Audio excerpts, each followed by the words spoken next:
গেলেমারের না, গেলেমার গাড়িটার নাম কয়টা? একটাই। আমাদের দিকে ভাই দুটো নাম। আর কি জানেন, কেউ বলে গেলেমার, কেউ বলে গেল হার। হ্যাঁ, একে কেউ বলে গেলেমার আর কেউ বলে গেল হার। আমাদের বিহারে যে ডিবানের চাপ এখন, যার 3 কাঠা আছে, ব্যাটার কম করে 3 লাখ রেট লাগছে। তো গেলেমার গাড়ি যে পাই বেটা, এ লেগে ওর নাম ওরা বলে গেলেমার। বেটা বাজার যাবি, স্টার্ট মার। তারা আছে বেটা স্পিরিট মার, আগা দিকে গর্ত বেটা বিরিক মার।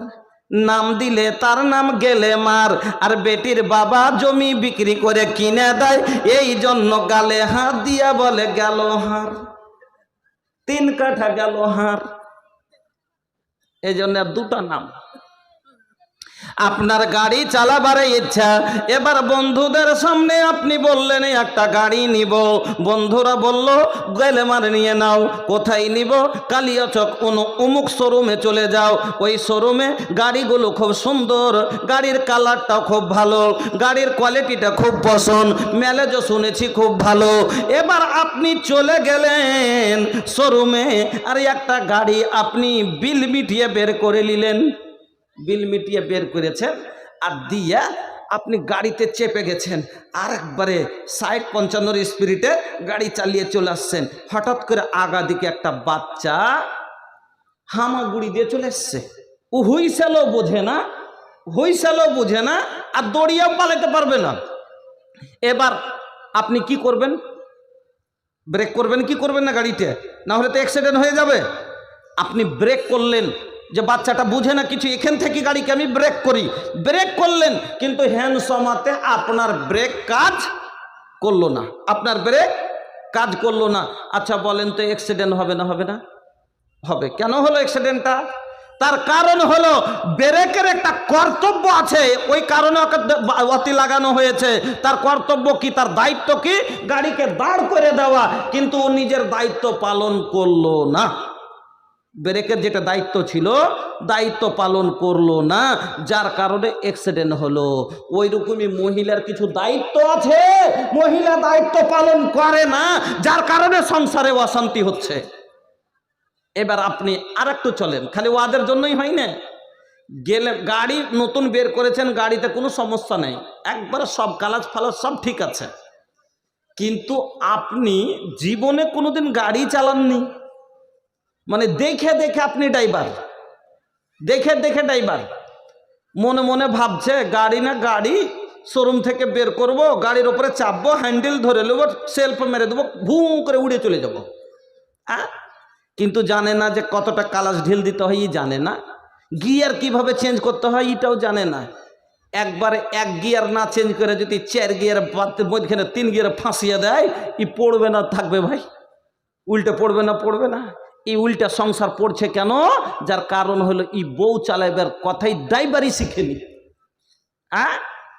কালাচ ঢিল দেওয়ার যদি ভাই একটু একটু করে অল্প করে ঢিল দিতে হবে, না দিয়ে একবারই যদি পুরোটাই ঘুরিয়ে দেয়, ওকে ফেলে দিয়ে গাড়ি কত দূরে যাবে? ওর নাগালে থাকবে? থাকবে না। আজ বউ আপনার আমার নাগালে থাকে না কেন? এর কালাচ অতিরিক্ত ঢিল দেওয়া হয়েছে। ধৈর্য ধরলে কাজ শুদ্ধ, কাজ শুদ্ধ ভজনে, জাগরণে বাড়ি শুদ্ধ, নারী শুদ্ধ দমনে। কালাচ মুঠের মধ্যে রাখতে হবে। ড্রাইভারি জীবনে শিখেনি, আর গাড়িতে যদি বসে যায় যেমন অ্যাক্সিডেন্ট হবে। এই কারণে একটা যুবক বিয়ের মানেই বুঝেনি, বিয়ে করে বসে আছে। 3 ঘন্টা মোচ খালি বার হচ্ছে, 3টা গোপ গজালছে, আর রাগ করে 3 দিন 8 দিন থেকে বাড়িতে টাকা টুকি দেয় না। ওর বাবা বলছে, এই তো ওর স্ত্রীকে, মানে ছেলেটার মাকে, তোকে টাকা টুকি দিয়েছে রে? বলছে কই, হাঁকে দেয়নি। বলছে কি কথা, 8 দিন হিঁচেও টাকা টুকি দেয় না কেনে? বলছে খাই না তো বাড়তে ভালো করে। তো আচ্ছা মাকে কহিস তো, পুচ করবে, মানে দাদিকে দিয়ে পুচ করাইছে, জিজ্ঞেস করবে কি হয়েছে, কি ব্যাপার। এবার দাদি গেছে, যে বলছে কি হয়েছে রে ভাই, কেনে রাগ করছিস? কই রাগ কেন করবো না, ভালো করে খাস না, টাকা টুকুও বাড়তে দিস না, তোর বাবা খালি টাকার লেখা তো এইখানে ওখানে ছোটাছুটি করছে, বা কত এখন ভুট্টাতে সার লাগবে, তো বয়স চলে গেল কিন্তু দিতে পারে না, কত ছোটাছুটি করছে, তো দিস না। তো কিসের লেগে রাগ করেছিস তুই, বিয়ে করবি নাকি? কইছি কে ফের মানা করছে? এবার যা বলছে যে জানিস বিয়ে করবে, তার জন্য রাগ করেছে। বলছে এখন আমি বিয়ে দিতে পারবো না, এখন হাতে টাকা টুকি নেই, ভুট্টা টুট্টা কাটি তারপরে দেব। তারপরে হুজ্জেতে বুঝে না। ইয়া মাসারা সাবাবে মান ইসতাতা মিনকুমুল বাত ফালিয়াতাজাওয়াজ। আল্লাহর নবী বলছেন একজন যুবক, যুবক কবুলের মানে বুঝো না, কবুল করতে যাও কেন? কবুলের মানে যদি বুঝতে, ইয়া মাসারা সাবাবে মান ইসতাতা মিনকুমুল বাত ফালিয়াতাজাওয়াজের মানে যদি বুঝতে, এই হাদিসে নবী বলছেন যে তুমি বিয়ের উপযুক্ত কখন? যখন মোহরানা পরিশোধ করতে পারবে, যখন তুমি কি খেতে দিতে পারবে, পড়তে দিতে পারবে, তুমি বউ রাখার মতো সব ক্ষমতার মালিক হয়েছো, তাহলে তখন ফালিয়াতাজাওয়াজ বিয়ে করো। কিন্তু এই নাফকা ভরণ পোষণের মধ্যে একটাও যদি তোমার কম হয়ে যায়, তোমার বিয়ে করা চলবে না। বলবেন কি? খাবার আছে, থাকার জায়গা নাই, থাকার জায়গা দিতে পারবে না, ঘর নাই, বিয়ে করতে পারে না। কেন রাখবে কোথায়? বাইরে গাড়ি খাড়ো করে দিলে সবাই সিট ছিঁড়ে দেবে না? সিট ছিঁড়বে না? ছিঁড়বে না। গাড়িতে ধুলা বালি ময়লা পড়বে না? পড়বে না? পড়বে। ওরকমই বউকে রাখার জন্য একটা সুরক্ষিত ঘর হওয়া দরকার। এবার ঘর আছে, খাবার দিতে, এবার গাড়ি কিনে যদি ডিজেলই না পেট্রোলই না ভরতে পারে, তাহলে গাড়ি চলে দিবে না। ওই রকমই বিয়ে করে বউকে খাওয়াতে না পারলে বিয়ে করা চলবে না। এবার আচ্ছা ভাই, পেট্রোলও দিতে পারছি, আর থাকার ঘরও আছে, রাখার জায়গাও আছে, কিন্তু মোবিল নেই। হ্যাঁ, চলবে? এই গাড়ি চলবে? বিনা মোবিলে চলবে? বা ব্যাটারি নেই, মেনে নেন ব্যাটারি, বিনা ব্যাটারিতে চলবে? চলবে না। তাহলে 80 বছরের বুড়া, ব্যাটারির চার্জ কমে গেছে, আর হুচুকু উঠায় বিয়ে করতে যায়, তাহলে এরও বিয়ে করা চলবে না। বিয়ের জন্য ব্যাটারি চার্জ হওয়া দরকার। কেন? গাড়িতে যতক্ষণ ব্যাটারি না হলে গাড়ি চলে দেবে না। এই জন্য নবী বললেন ইয়া মাসারা সাবাবে মান ইসতাতা মিনকুমুল বাত ফালিয়াতাজাওয়াজ। ও যুবকেরা, যখন খাবার পরার থাকার মোহরানা সব দেওয়া ক্ষমতা যখন তোমার মধ্যে হবে, ফালিয়াতাজাওয়াজ বিয়ে করো। ওয়া মান লাম ইসতাতে, যদি দেওয়ার মতো ক্ষমতা নাই তো ফালাইহি বিসসাম, তুমি রোজা রেখে রেখে তোমার জৈবন ভালো আছে, ব্যাটারি চার্জ খুব আছে, রাতে ঘুম আসে না, কারেন্ট মারছে, কিন্তু তোমার রাখার মতো ঘর নাই, তাহলে তোর কারেন্টকে ঠান্ডা কর, রোজা করে করে ঠান্ডা কর, কিন্তু বিয়ে করবি না। এই বিয়ে করে মেয়ের জন্য শর্ত আল্লাহ নবী এই সমস্ত বলে দিলেন। আমার বন্ধুরা, তাও আপনাকে বলতে যায়, এই যুবকেরা আজ ড্রাইভারে শিখেনি, বিয়ে করেছে, যার কারণে আজ সংসার চালাইতে পারে না, সংসারে অশান্তি আসছে। আমার বন্ধুরা, আমার ভাই জানেরা, কবুল শব্দের মানে বুঝেনি, কবুল করে বসে আছে। কবুলের মানে যদি বুঝতো, তাহলে শ্বশুরের দেওয়া খাটে জীবনও ঘুমাইতো না। কবুলের মানে যদি বুঝতো, তাহলে পারে শ্বশুরের দেওয়া হাঁড়িতে রান্না করে খেত না। কবুলের মানে কি? এই মেয়েটা যখন কবুল করছে তখন থেকে মেয়েটা এতদিন বাবার দায়িত্বতে ছিল, আজ থেকে তার বাবা দায়িত্ব মুক্ত হয়ে গেল, আর কোনো দায়িত্ব নেই। আর খাওয়ার, পরার, থাকার, দাওয়াই দারু যা লাগে ওষুধ বড়ি থেকে নিয়ে সম্পূর্ণ সব, ওর খাবার থালা, রান্না করা হাঁড়ি আমার কবুল, মানে আমাকে কিনে দিতে হবে। শোয়ার খাট আপনাকে তৈরি করতে হবে। শোয়ার বিছানা, গায়ে দেওয়ার ল্যাপ আপনাকে আমাকে কিনতে হবে। একজন মেয়ের কোনো দায়িত্ব নাই, সম্পূর্ণ দায়িত্ব এই ছেলের, তখন হবে বিয়ের উপযুক্ত। কিন্তু ওরে সুবহানাল্লাহ, এমন কি একটা ঘাস কাটা কাইচ্চা পর্যন্ত দিতে হয়েছে। আমার পড়োশিতে একটা লোক বলছে কি, কোনো জিনিস বাদ থইনি ভাই, কোনো জিনিস বাদ থইনি। আমাদের ভাষায় কি বলছে, কোনো জিনিস বাদ থইনি ভাই।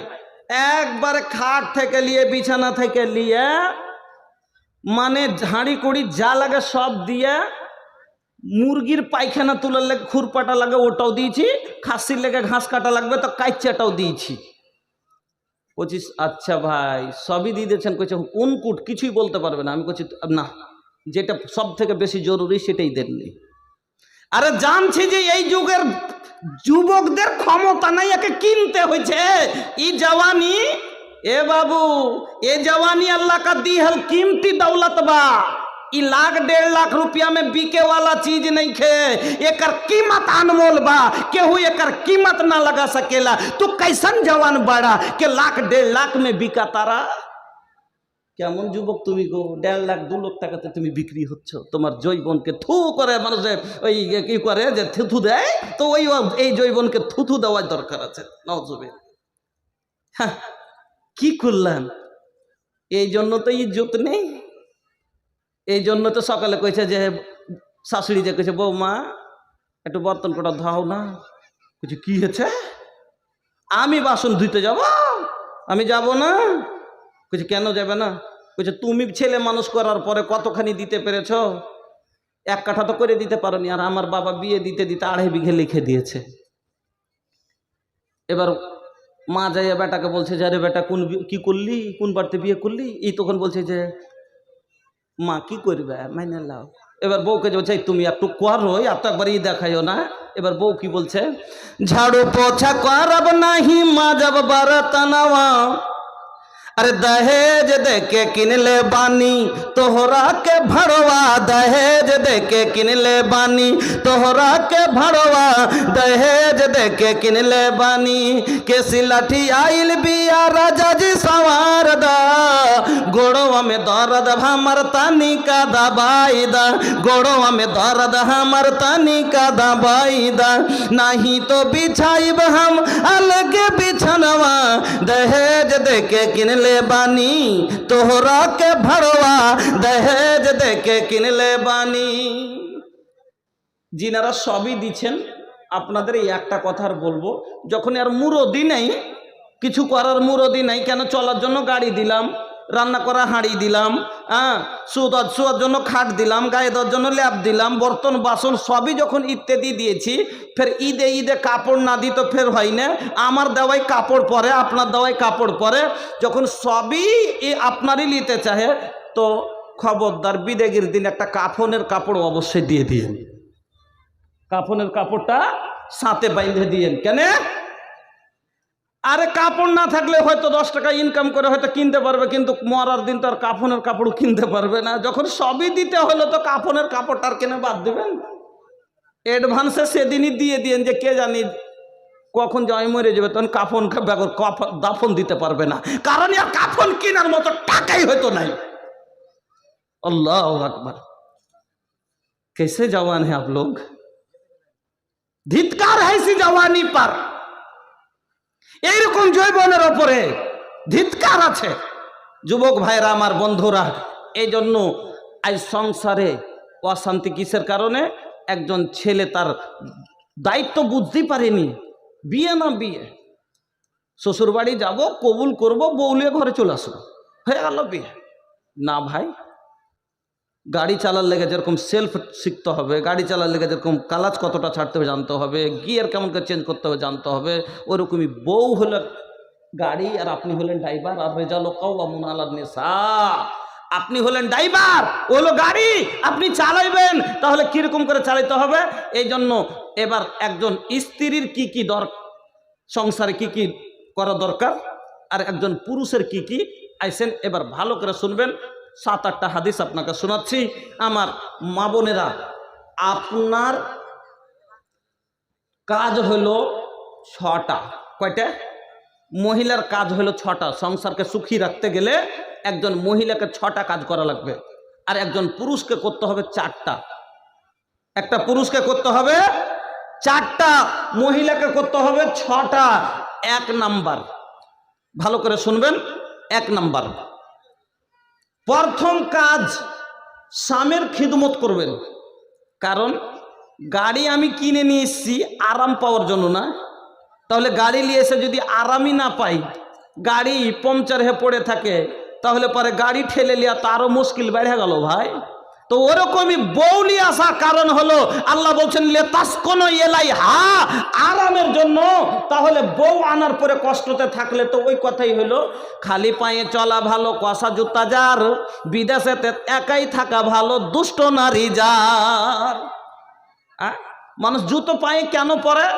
পাকে কষ্ট থেকে বাঁচাবার জন্য। কিন্তু কখন কাঁটা বিঁধবে এটা দেখা নাই।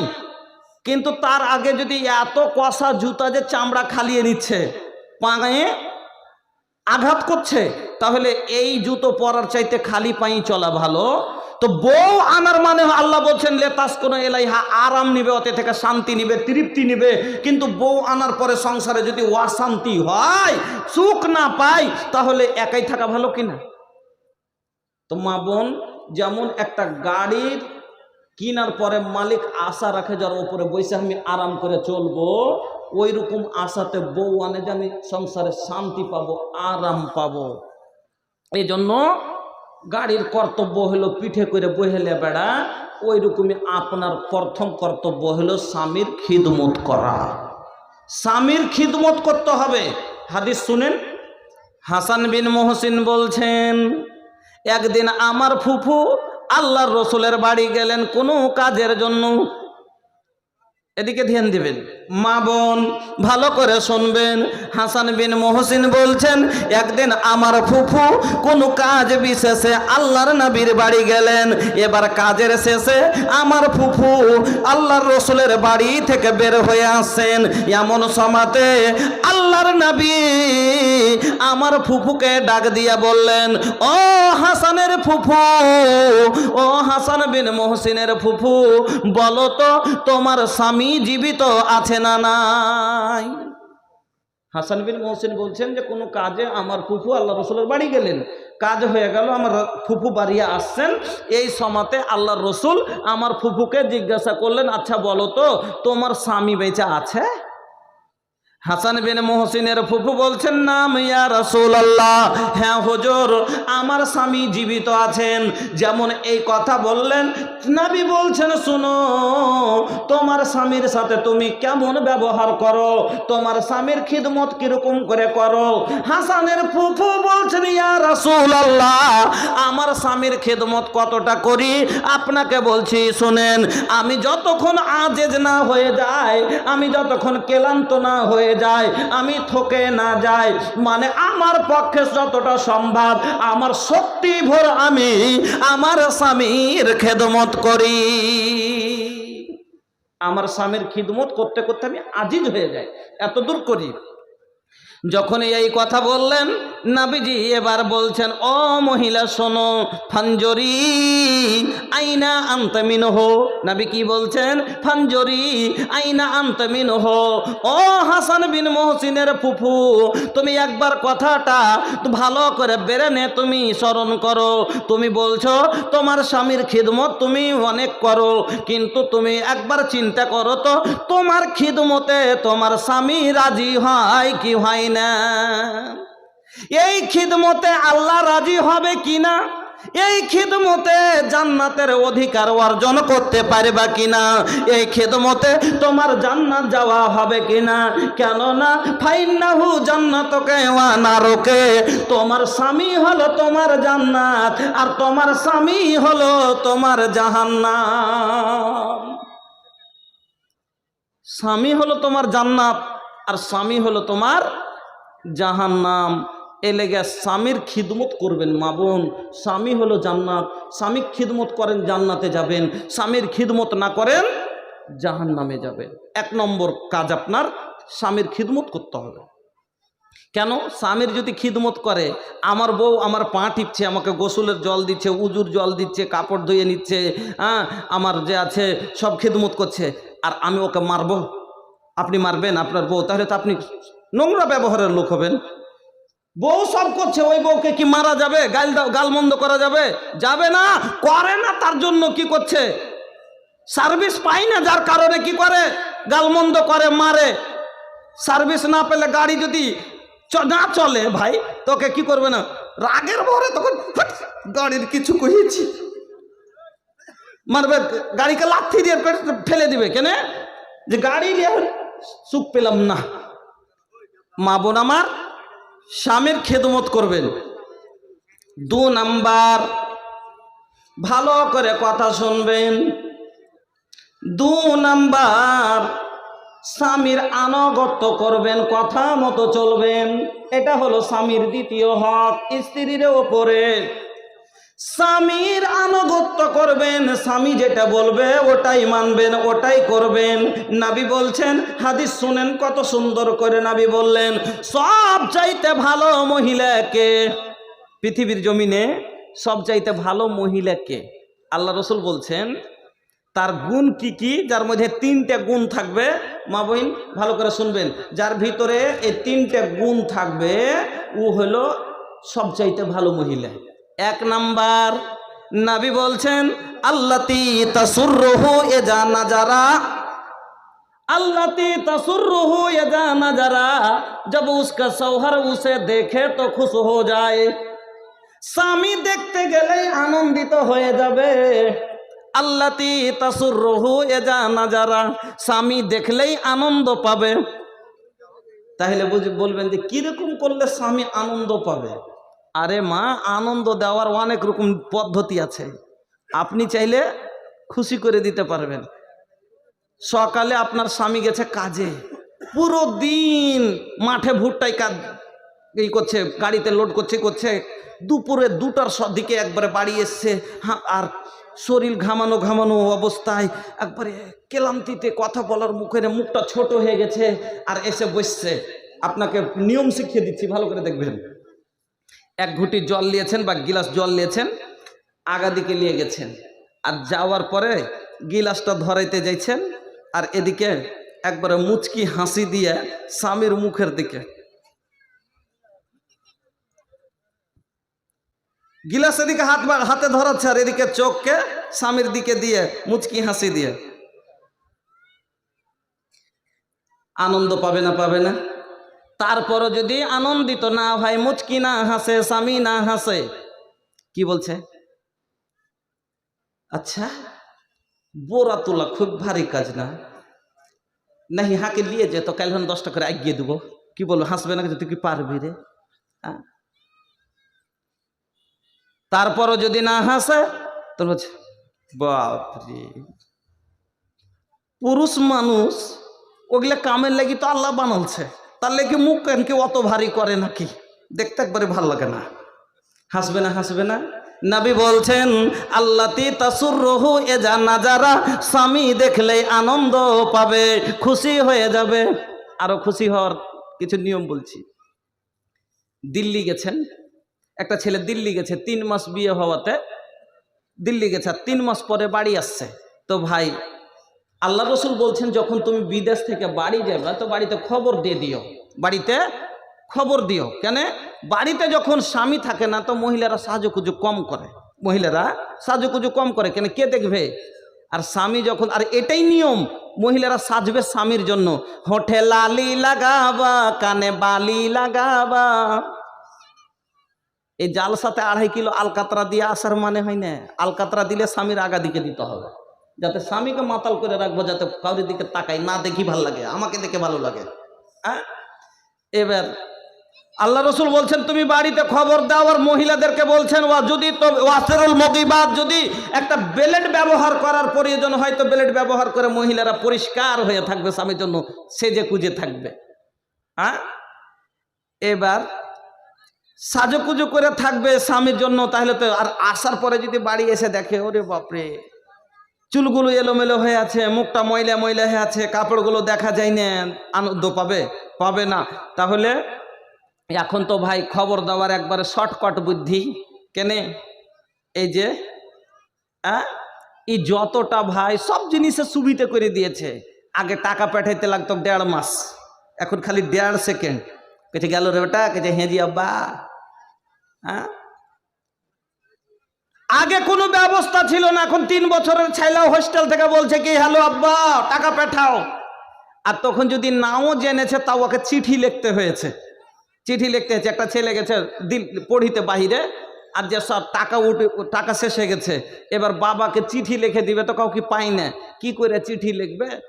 তখন ও আর বুঝতে পারে না কি করব, তখন ও লিখতে বসেছে একলাই একলাই। কি লিখছে? প স প ঠ ন ত ভ ক ম র জ ব।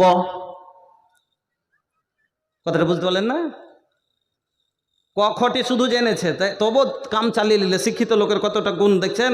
কি বলেছে? প স পাঠান তো ভক মরা যাবা, মানে পয়সা পাঠান তো ভোকে মরে যাব। প স পাঠান তো ভক মরা যাবা, শুধু ক খ পড়ে কাজ বের করে নিল। আমার বন্ধুরা, আমার যুবক ভাইয়েরা, আপনাকে বলি, এই যে শয়তানের বাক্স, এটা কি? শয়তানের বাক্স। ই যেমন কথা বলা আসান করে দিয়েছে, টাকা পাঠা সুবিধা করে দিয়েছে, যেমন সব জিনিসে সুবিধা করেছে, ওই রকমই কিছু গেল জিনিসে দূর করে দিয়েছে। যেমন নামাজ, জামাত থেকে দূর করে দিয়েছে। 60 বছরের বুড়া মৌলানা, ও চশমা তল দেনি করছে। দাদু আজান যে হয়ে গেছি জি, আচ্ছা যাচ্ছি বে যাচ্ছি, আর একটু কাহানি আছে দেখে নি, তখন যাচ্ছি। হ্যাঁ, কাহানিটা শেষ করবে তাইলে যাবে। জামাত ছুটছে তো ছুটতে দেয়। যুবকেদের তো বাপরে বাপরে কি বলবো, যেমন সব আসান করেছে আর পালাপালি আসান করতেছে। মোবাইল আসিল কি দোলা লাগিল, নামাজ রোজাই এমন বসে না। মোবাইল আসিল কি দোলা লাগিল, লেখা পড়াই যুবকের মন বসে না। মোবাইলের খেলা, প্রেম প্রীতির জ্বালা, মোবাইলের খেলা, প্রেম প্রীতির জ্বালা, এখন আর বাইরে যাওয়া লাগে না। একদিন তো একটু বাইরে যে চলো তো ভয় করছিল, যাবো না, কে কোন দিক থেকে দেখে এলাই তো বদনাম হবে, যাব না। এখন তো বাপ আছে ঘরের, বেটি ওই ঘরে, বিছানায় শুইয়া কানে ফোন লাগায়া, আর বিছানায় শুইয়া হেডফোন লাগায়া বলছে সোনামণি কেমন আছো বলো না। মোবাইল আসিল কি দোলা লাগিল, লেখা পড়াই এমন বসে না। আমার নবী বললেন, তোমরা বিদেশ থেকে বাড়ি গেলে তোমরা কি করো? বাড়িতে খবর দিয়ে দাও। এবার বাড়িতে খবর দিয়েছেন, আপনার বউ আপনার অপেক্ষায় আছে। বেলা 10টার সময় আপনি বাড়িতে ঢুকছেন, এমন সময়তে মেন গেটের দরজায় বেরিয়ে আপনার স্ত্রী আপনাকে একবারে যেমনই দেখেছে তেমনি এনি করে চোখ মেরে দিয়েছে। খুশি হবে না? হবে না? কিন্তু ওই জায়গাতে যদি দেখে যে এতটা পাহাড়। ভলেন্টিয়ার্স ভাইদের বলছি যে আপনার গাড়িগুলো বিচ্ছিদের পিছনে লোক দাঁড়িয়ে আছে, বসার সুযোগ করে দেন, গাড়ি পিছিয়ে দেন, এবং যারা এলোমেলো ভাবে বসে আছেন আপনারা একটু গুছিয়ে গুছিয়ে বসেন। এটা কিন্তু একটু চলে আসেন, আপনারা এগিয়ে চলে আসেন। যে সমস্ত ভাইরা পিছনে দাঁড়িয়ে আছেন বসে যান, ভালো লাগবে দেখতে। দাদু আপনি বলছেন যে কালের রুটি খাইয়ে দিবেন, তো কালের রুটি খাওয়াবো শেষে, কিন্তু তখন যখন এগুলো থাকবে না তখন, এখন লয়। হ্যাঁ, কেন যদি এগুলো কালের রুটি খাইতে দেয়নি, এগুলোকে হটাবো, তারপরে লাস্টে একটু বসে ধৈর্য রাখেন, একটু ওয়াজটা করে নি। হ্যাঁ, তো লম্বা হয়ে যাচ্ছে এই জন্য। এবার বলুন, বউ আনন্দ দিবে, কিন্তু ওই জায়গাতে যায় মা বোন, বুকে যদি কষ্টর পাহাড় ভাঙ্গে তব তাকে ঢাকা দিয়ে, যেমন আবু তালহার স্ত্রী আল্লাহ রে আল্লাহ, কেমন মহিলা ছিল শোনেন। আজকে আপনার সন্তান যদি মরে যায়, আপনার স্বামী বিদেশে আছে, ওখানে ফোন দিয়ে বলবেন তুমি বাইরে পড়ে থাকো গা, জানো কি হয়েছে? কি হয়েছে রে? ছোড়া হকে ভালো হয় না, হাবাই তাবাই শুরু করে দিবে, ওখানে ওর মন ভেঙে দিবে, ওখানে মন ভেঙে দিবে। কিন্তু আবু তালহার স্ত্রী, আবু তালহা গেছেন বাইরে, বাড়ি আসছে, খবর হয়েছে বাড়ি আসছে, বাড়ি আসতে ঢোকার আগে সন্তান মারা গেল। কেমন স্ত্রী, সন্তানকে কাপড়ে লেপটে ঘরে শুইয়ে দিয়েছে, স্বামীর অপেক্ষায় বসে আছে। স্বামী বাড়িতে আসে, সালাম দিয়ে আপ্যায়ন করে ভিতরে আনলো, বসার জিনিস দিল, খাবার জলপান করিয়ে এবার স্বামীর মন আনন্দ করতে ভরে দিয়ে তারপরে স্বামীকে বলছে, স্বামী গো একটা কথা বলুন তো। কি বলো? বলে স্বামী যান, যদি আপনার কাছে কেউ কোনো জিনিস আমানতের তোরে রেখে যায়, আমানত দিয়ে যায়, কিছুদিন পরে এসে যদি বলে আমার আমানত আমাকে ফিরিয়ে দাও, তাহলে এই আমানতটা দিতে কি আপনার কোনো দ্বিধা হবে? এই আমানতটা দিতে আপনার কোনো মায়া লাগবে? বলে না। কেন? ওর জিনিস আমি তাকে ফিরিয়ে দিব, এতে আমার কি কথা, আমার মায়ার কি কথা? বলে স্বামী যান, আল্লাহ রাব্বুল আলামিন আপনাকে আমাকে আমানত যে একটা সন্তান দিয়েছিল, তার আমানত জমা নিয়েছে।